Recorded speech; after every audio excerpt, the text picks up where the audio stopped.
So as you can tell from the visible tattoos and the pearls, I am a bureaucrat, right?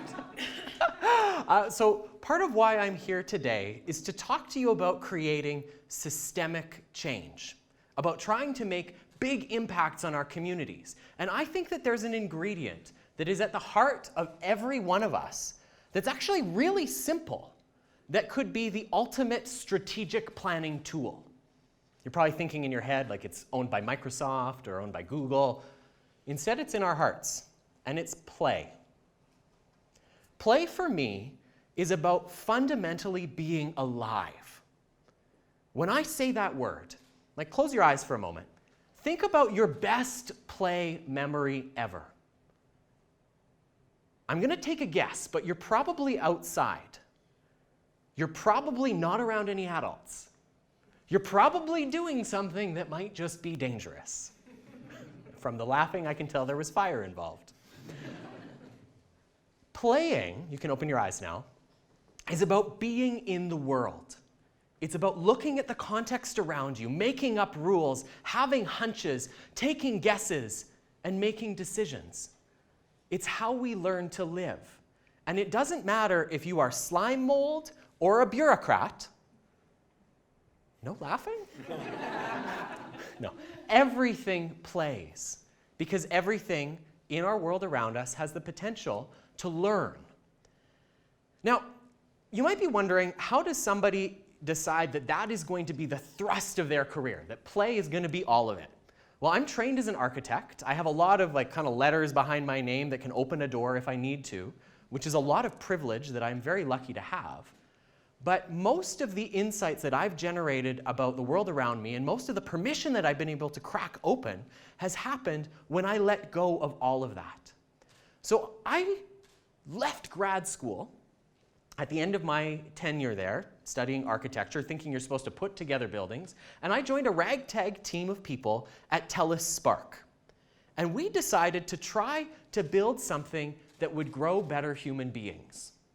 Now, I know that science centers can mean certain things to people. Some of us picture like your hair standing on end, or you picture like lightning bolts and formulas, but really, they're about being curious.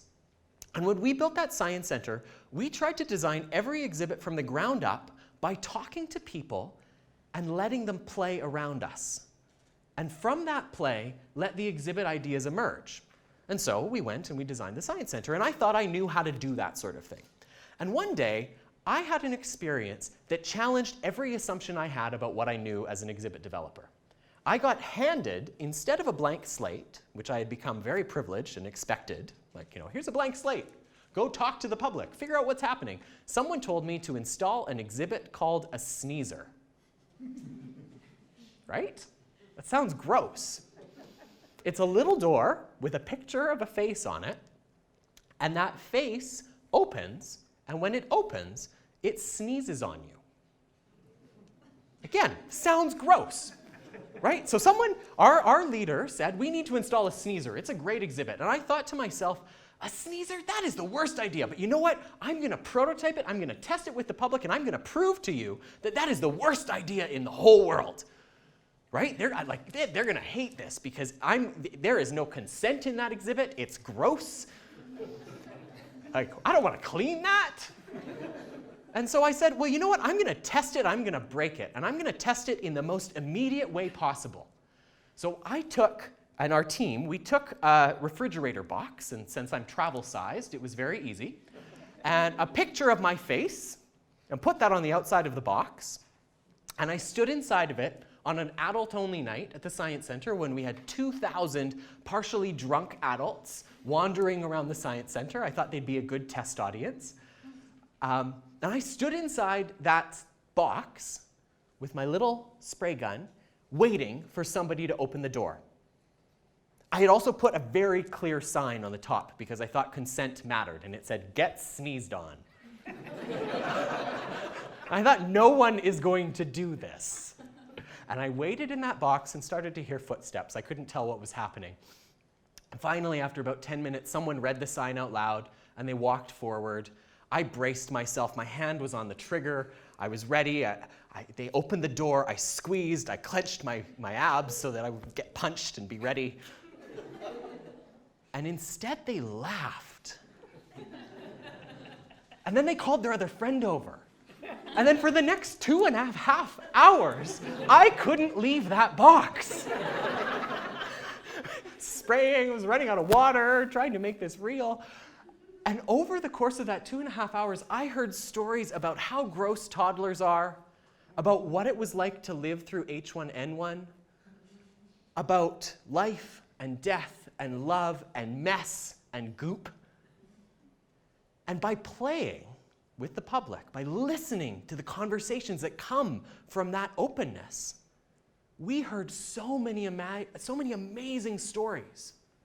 And we ended up installing a really great exhibit and writing content that was relevant to the people around us.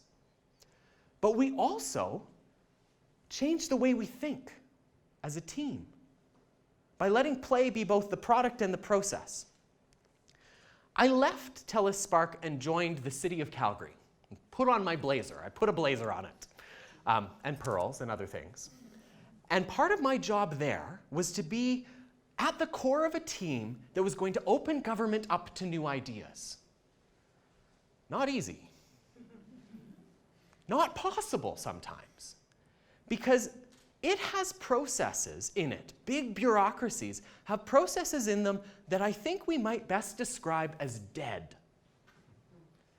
And why they're dead is because they don't adapt and evolve. And so what we tried to spool up inside the massive bureaucracy of the city of Calgary was a little bit of life.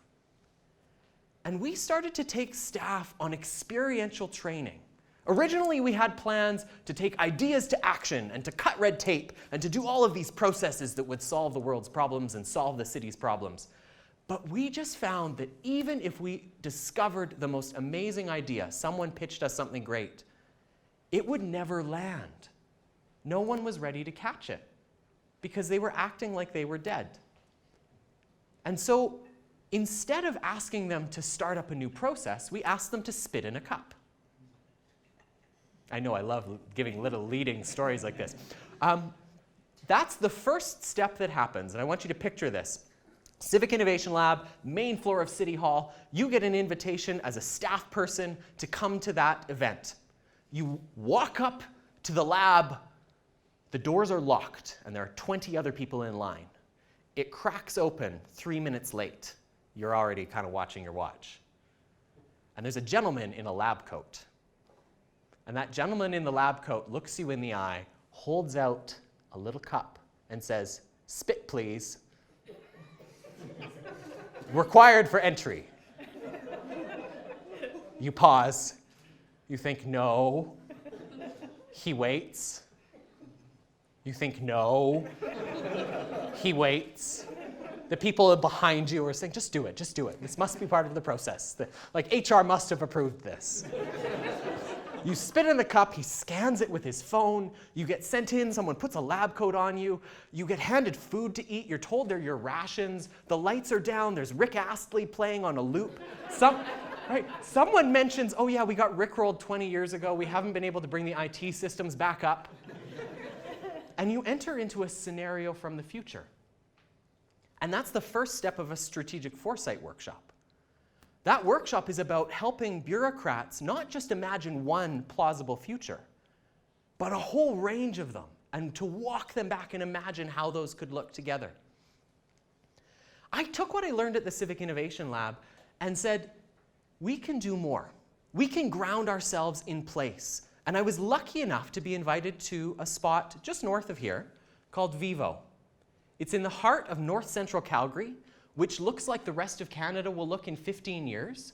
44% self-declared visible minority, 33% new Canadians, as much poverty as there is wealth, and an urban landscape that's making them sick. Because the fact is, as much as we all love the places that we live, if you move to a place where you drive more and you live alone, your life expectancy goes down. Because those two ingredients are one of the primary things that leads to health. And our organization, which started as a rec center 15 years ago, is on a mission to change not only the behaviors that people have, but the environments that they live in and the decision-making structures that shape the world around them. And the best way to move the dial on those two ingredients, physical activity and social connection, happens to be play. And so we're putting play at the heart of everything that we do, not just trying to help people get out of their houses and do it, but to actually use play as a way to engage. We build play hubs, and we open them with a little ritual. We bring out spray paint and spray cans, and we let teenagers and adults alike make a mess. You want to know what the best way to get people to be creative is? To have a jerk draw swastikas and 69s all over them. Because that's what happens when you let teenagers start. But then, if you wait and you give them some space, something incredible happens. People start to lean in. They say, I can do better than that. I can respond to that context. And the hubs start to be covered with really incredible messages, really incredible marks. And that behavior is at the root of the way that we engage as an organization. And I think it comes back to some of the secret sauce that we need to embed in the big structures of our lives. Because play makes you pay attention to the world around you. It makes you ask, what's happening now? So what does that mean? What do I do next? And then you start again. It also means that you become vulnerable, because you have to let the change in. So play is connected to empathy. Empathy is connected to transformation. And I think if we embed more of that in the work that we're trying to do together, we can't just change our own lives, but we can unpack the structures of our governments, of our communities, and we can actually try to reinvent the roots from which we grow. Thank you so much. It was a pleasure to talk to you.